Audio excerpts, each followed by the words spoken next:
मेरठ में भी वक्फ बिल के खिलाफ बड़ा प्रोटेस्ट किया जा रहा है। बिल के खिलाफ सड़कों पर निकलेंगे, ये प्रदर्शनकारी कह रहे हैं। लोगों ने कहा कि ये मुस्लिमों का अपना बिल है, इसमें संशोधन की जरूरत आखिर क्यों? सरकार सिर्फ मुस्लिमों के पीछे पड़ी। प्रदर्शनकारी ये बात कह रहे हैं। वो कह रहे हैं कि कभी 3 तलाक के नाम पर, तो कभी किसी और, तो कभी वक्फ संशोधन बिल के नाम पर मुस्लिमों को परेशान किया जा रहा है। आपको दिखाते हैं। वक्त संशोधन बिल लोकसभा में पास हो चुका है। इस वक्त हम मेरठ में कचहरी में मौजूद हैं। यहाँ पर कानून के जानकार भी हैं और आम लोग भी मौजूद हैं। उनसे बात करते हैं और जानने की कोशिश करते हैं कि उनकी क्या प्रतिक्रिया है। वक्त संशोधन बिल को लेकर आपका क्या कहना है? वक्त संशोधन बिल को लेकर मेरा सर ये कहना है कि गवर्नमेंट की नीयत बिल्कुल खराब है और ये मुसलमानों की जो संपत्ति है उसको जब्त करना चाहती है, जिस पे गवर्नमेंट का कोई हक नहीं है। जो लोग यहाँ से जा चुके हैं, वक्फ कर चुके हैं, मुसलमानों की वक्फ बोर्ड का मतलब क्या है, इसकी क्या, what is the definition of Waqf board? Waqf board में जितनी भी संपत्ति आती है मुस्लिम संपत्ति है, और वक्फ बोर्ड में हिंदू साहिबान की भी संपत्ति आती है और मुसलमानों से ज्यादा हिंदू साहिबान की संपत्ति है। उसके लिए ये गवर्नमेंट क्या करेगी? ये कुछ भी नहीं कर रही है। जो 1947 से पहले लोग वक्फ करके पाकिस्तान चले गए यानी अदर कंट्री में चले गए, तो उसमें तो क्या करना चाहिए? उसको गवर्नमेंट क्यों हत्याना चाहती है? वो एज इज इसको रहना चाहिए। 1947 के बाद कोई वक्फ नहीं हुआ है, तो इसलिए गवर्नमेंट की नीयत खराब है और ये लोकसभा में पास हो गया है। इंशाअल्लाह ताला राज्यसभा में गिरेगा, पास नहीं होगा। आप लोगों की क्या रणनीति होगी? हम लोगों की रणनीति है, जो हमारे उलमा हजरात हैं मुस्लिम कम्युनिटी के, वो आएंगे और हेजिटेशन करेंगे और उसके बाद जो है सुप्रीम कोर्ट का रुख करेंगे। शिव जी, आप कानून के जानकार भी हैं, आपसे समझना चाहेंगे। इसको लेकर तमाम तरीके की शिकायतें भी मिली थी और बाकायदा जेपीसी की मीटिंग जो है उसके बाद इसे लोकसभा में पेश किया गया। तो अब आप लोगों की क्या प्रतिक्रिया? देखिए, जेपीसी की रिपोर्ट जो है फेयर नहीं है और ये जो बिल पास किया गया है पार्लियामेंट में कल, ये अमेंडमेंट बिल जो है कॉन्स्टिट्यूशन ऑफ इंडिया के जो महत्वपूर्ण आर्टिकल है, आर्टिकल 14, 15, 25, 26 का वायलेशन है और इसको अपेक्स कोर्ट में चैलेंज किया जाना चाहिए। मैं समझता हूँ ये सेटिस्फाइड हो जाएगा।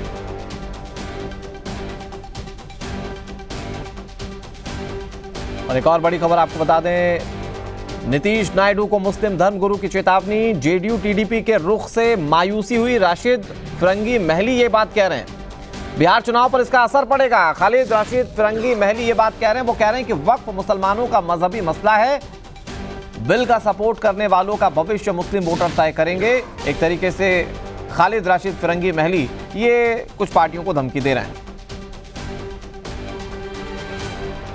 हम लोगों को जेडीयू से और टीडीपी से उम्मीद थी कि हो सकता है कि ये इसमें बिल के ख़िलाफ़ अपनी बात रखें, लेकिन ऐसा नहीं हुआ। उससे यकीनी तौर पर मायूसी ज़रूर हुई है।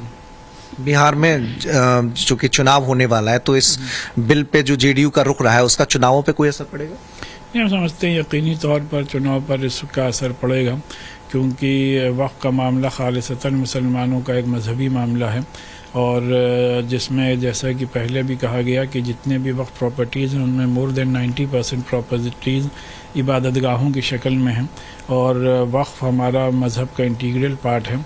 उसमें जो भी अमेंडमेंट किए गए हैं उसका सभी ने हम लोगों ने उसको अपोज़ किया है, विरोध किया है। तमाम मुसलमान विरोध कर रहे हैं, तो जाहिर सी बात है अगर कोई इसको सपोर्ट करता है तो ये आगे वोटर्स डिसाइड करेंगे।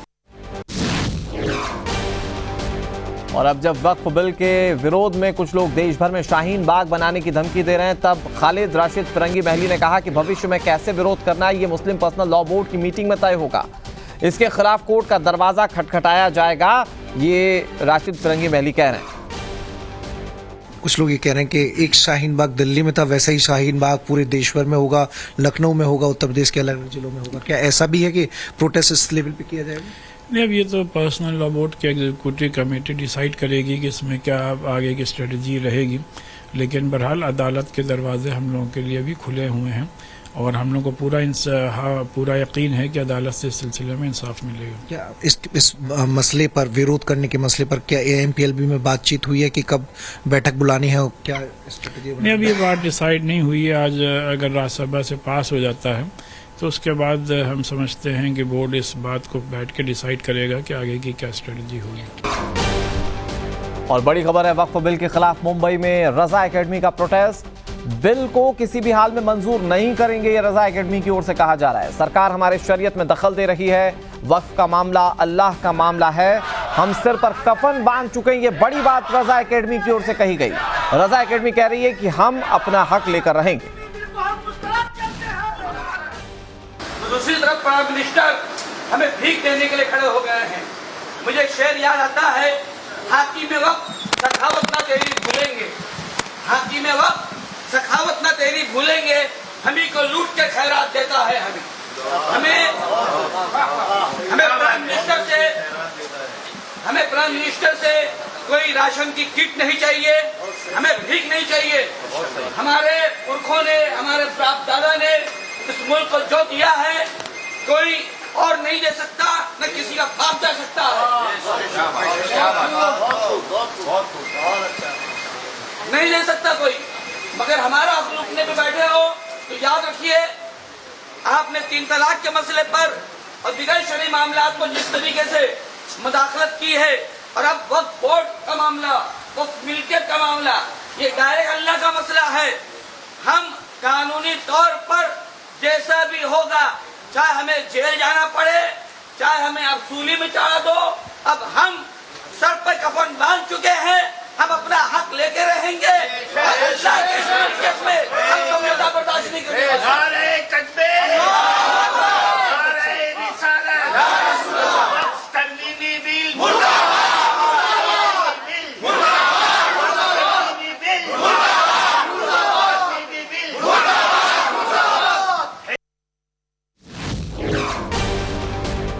इस बीच वक्फ को लेकर सीएम योगी आदित्यनाथ ने करारा प्रहार किया है।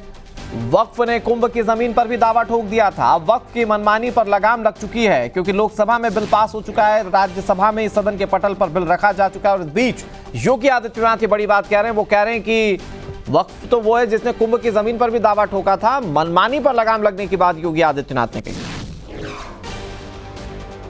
देखा ना वक्फ बोर्ड ने कैसा मनमानापन उस समय बयान दे रहे थे। जब हम कुंभ का आयोजन करने जा रहे थे, उस समय वो बयान दे रहे थे कि प्रयागराज में कुंभ की भूमि भी वक्फ की भूमि है। अबे हमने कहा ये बोर्ड क्या भूमाफिया बोर्ड हो गया क्या? भूमाफिया प्रदेश में नहीं चल सकते। माफियाओं को तो हम पहले ही विदा करा चुके हैं प्रदेश से।